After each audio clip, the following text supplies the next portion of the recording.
আসসালামু আলাইকুম। আপনারা কেমন আছেন? আশা করি অনেক ভালো আছেন। তো নতুন একটি ভিডিওতে আপনাদের সবাইকে স্বাগতম। আমি আজকে যে বিষয়টা নিয়ে কথা বলতে যাচ্ছি, একজন মালিকের বেল ঢালার আগে কি করণীয়, যে কোন কোন কাজগুলি বুঝে নেবে, তো এই সমস্ত বিষয়গুলি নিয়ে আপনাদের মাঝে একটু আজকে কথা বলার চেষ্টা করব। তো চলুন মূল ভিডিও শুরু করা যাক। ঢালাই করার আগে যে বিষয়গুলি আপনি লক্ষ্য রাখবেন, তার মধ্যে অন্যতম যে রডগুলি আছে, রডগুলি যেই রড যেখানে থাকার কথা সেখানে সে আছে কি না, এবং প্রত্যেকটা বেজ আপনাকে চেক করতে হবে। চেক করে মেন রড নিচে দিছে বা বাইন্ডার রড উপরে আছে, এই সমস্ত ছোটোখাটো বিষয়গুলি ঠিকমতো করা হয়েছে কি না অবশ্যই চেক করে নেবেন। এবং সাইডে কিলার কাভার ঠিকমতো করা হয়েছে কি না সেটা অবশ্যই চেক করে নেবেন। এই সাইডে কিলার থাকতে মিনিমাম 3 ইঞ্চি, তো এই সেই কিলার কাভার 3 ইঞ্চি আছে কি না অবশ্যই চেক করে নেবেন। এবং কলামের যে পজিশন, সেই পজিশন ঠিকমতো আছে কি না অবশ্যই চেক করে নেবেন। এবং কলামের যে কতগুলি রড আছে এবং কলামের যে সাইজ আছে, সাইজগুলো ঠিকমতো আছে কি না অবশ্যই চেক করে নেবেন।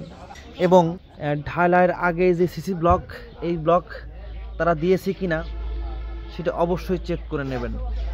কারণ এটা অনেক জায়গায় দেখি আমরা, আসলে এটা ব্লকের পরিবর্তে তারা ইট ব্যবহার করে। এই কাজটি করা যাবে না, সেটা অবশ্যই চেক করে নেবেন যে আসলে এই ব্লকটি তারা ব্যবহার করেছে কিনা। এরপরে যে আপনার সেই শাটারিংটি আছে, সেই শাটারিংটি লিপ প্রুফ আছে কিনা সেটা অবশ্যই চেক করে নেবেন। এবং শাটারিংয়ের গায়ে আপনি একটু হাত দিয়ে দেখবেন শাটারটি আসলে কাঠ দিয়ে বা তার দিয়ে ভালো সাপোর্ট আছে কিনা। কারণ ঢালাই করার পরে যদি শাটারিংটি সরে যায় তাহলে ঢালাই গুণগত মান কিন্তু নষ্ট হয়ে যাবে। ঢালাইয়ের আগেই এটা লক্ষ্য রাখতে হবে যে আসলে এইটা আসলে মূলত এই সাপোর্টিং দেওয়া ঠিকমতো হয়েছে কিনা, এটা অবশ্যই চেক করে নেবেন। এরপরে মোটামুটি সব কিছু ঠিকঠাক থাকলে ঢালাই শুরু করা যেতে পারে। কিন্তু ঢালাই শুরু করারও আগে বেশ কিছু কাজ আছে, সেই কাজগুলি কীভাবে করবেন সেটা আমি আপনাদের দেখানোর চেষ্টা করব। ঢালাইয়ের সময় সব থেকে যে গুরুত্বপূর্ণ বিষয়টি, এই বিষয়টি আপনাকে লক্ষ্য রাখতে হবে, আপনার যেই পাত্রে আপনি খোয়া এবং বালি দেবেন সেই পাত্রে সিমেন্টটি আপনি মেপে নেবেন।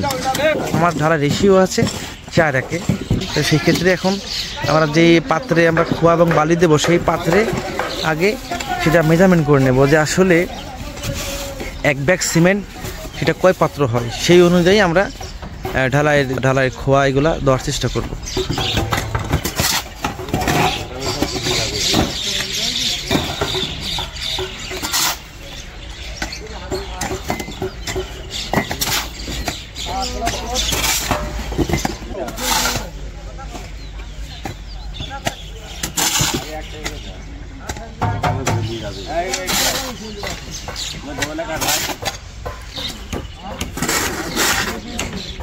থাক হ্যাঁ ঠিক আছে।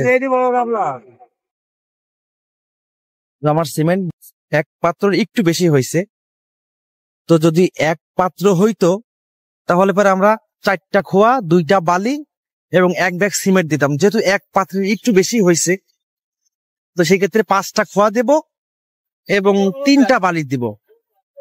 তো এই রেশিও আমরা কন্টিনিউ মেনটেন করে চলে যাব। তো আমরা ঢালাইটি মিক্সিং করে দেখবো আসলে ঢালাইটি মিক্সিং করার পরে তার রেশিওটা কেমন হয়।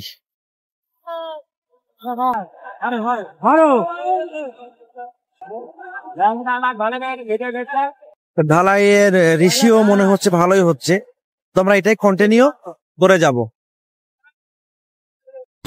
বেশ ঢালার সময় সব থেকে যে গুরুত্বপূর্ণ যে বিষয়টি, যখন ঢালাইটি নিয়ে আসতে যেন উপর থেকে ঢালাইটা যেন না ফেলা হয়। কারণ আপনি যখন উপর থেকে ঢালাইটি ফেলবেন তখন কিন্তু ঢালাইয়ের মধ্যে সেগ্রিগেশন হয়ে যাবে।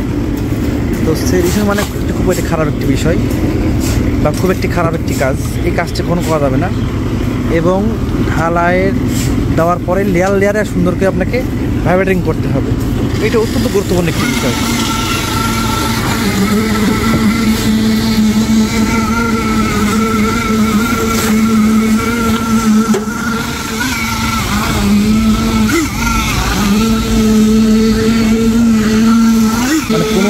ভাইব্রেটিং করা বাদ না থাকে।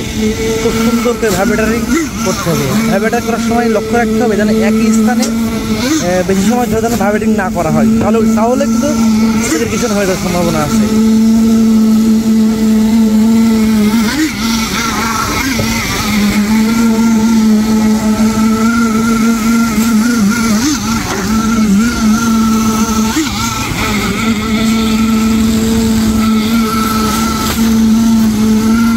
সব শেষে যে কাজটি করতে হবে এটা আমরা টেপার বলি।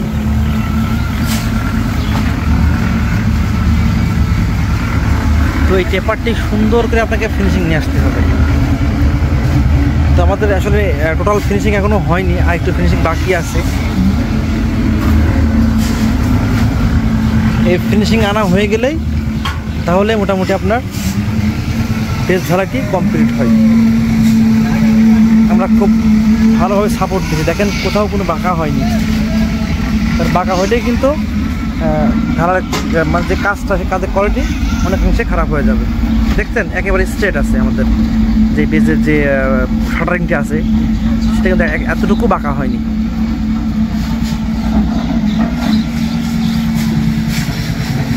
তো আমার এই বেস ঢালাটি আপনার কাছে কেমন লেগেছে অবশ্যই কমেন্ট করে জানাবেন। যদি ভিডিওটি ভালো লাগে অবশ্যই লাইক করবেন, শেয়ার করবেন এবং চ্যানেলটিকে সাবস্ক্রাইব করবেন। তো সবাইকে অসংখ্য ধন্যবাদ ভিডিওটি দেখার জন্য। আজকে হচ্ছে এখানে বিদায় নিচ্ছি। সবাই ভালো থাকবেন, সুস্থ থাকবেন। আল্লাহ হাফেজ।